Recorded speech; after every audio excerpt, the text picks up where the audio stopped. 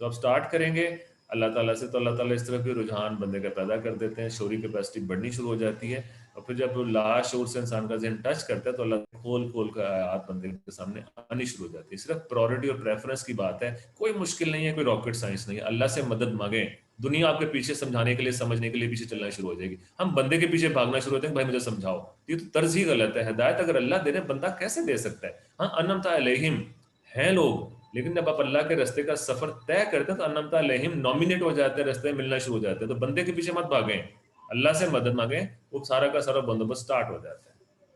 جی صحیح، صاحب. صحیح ہو گیا. اچھا اسی چیز کو اگر ہم تھوڑا ایکسٹینڈ کریں، جب ہمیں اس کا آئیڈیا ہو گیا کہ اس کا جو قرآن کا مقصد ہے وہ انسان کی ہدایت ہے، ہمیں اس کو مشاہدے کے لیے پڑھنا چاہیے، تو نیکسٹ کوسچن اس سے ریلیونٹ آتا ہے کہ اس چیز کو اپنے مائنڈ میں رکھتے ہوئے ہمیں قرآن کو کیسے سیکھنا چاہیے خود اپنے لیے اور اپنے بچوں کو، ان کے بگننگ سے ہی، شروع سے ہی ان کو کس طرح ہم لے کے چلیں کہ وہ اس قرآن کی جو ٹرو میننگ ہے اس میں ان کی انڈرسٹینڈنگ بھی ہو اور اس کو سیکھیں.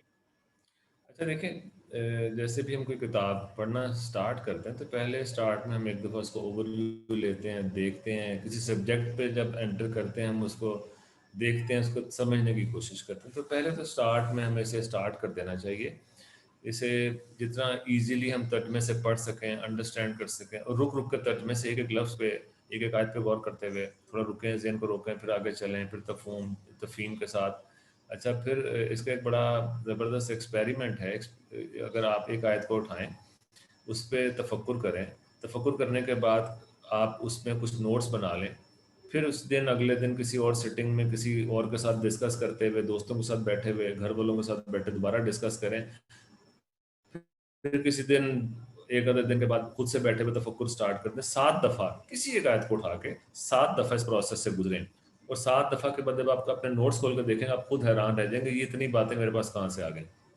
ایکسپیریمنٹ کر لیں، مطلب ہم کسی اور دوسری تیسری بات پہ جانے کی ضرورت ہی نہیں. کوئی آیت اٹھائیں، 7 ڈفرینٹ سٹنگز میں، لیٹ سے 7 دنوں میں، ڈفرینٹ سٹنگز میں، ڈفرینٹ نشست میں، ڈفرینٹ لوگوں کے ساتھ اکیلے شعوری طرز کام کر رہی. کیونکہ شعور جو ہے نا وہ سیکوینس میں چیزوں کو دیکھتا ہے. لاشعوری جب خواب دیکھتے ہیں تو خواب میں ماضی حال مستقبل ختم ہو جاتا ہے، سیریل ٹائم ایگزسٹ نہیں کرتا.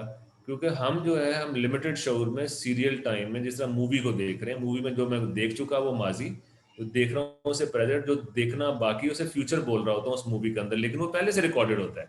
وہ تو میرا مستقبل ہی، رائٹ، ویسے تو ساری کی ساری مووی ایک ماضی ہے، اور پورے کے پورے ایک جی بی کے نقطے میں ہارڈ ڈرائیو میں پڑی ہوئی ہے. اس نقطے کو دیکھنے میں مجھے 3 گھنٹے لگ جاتے ہیں.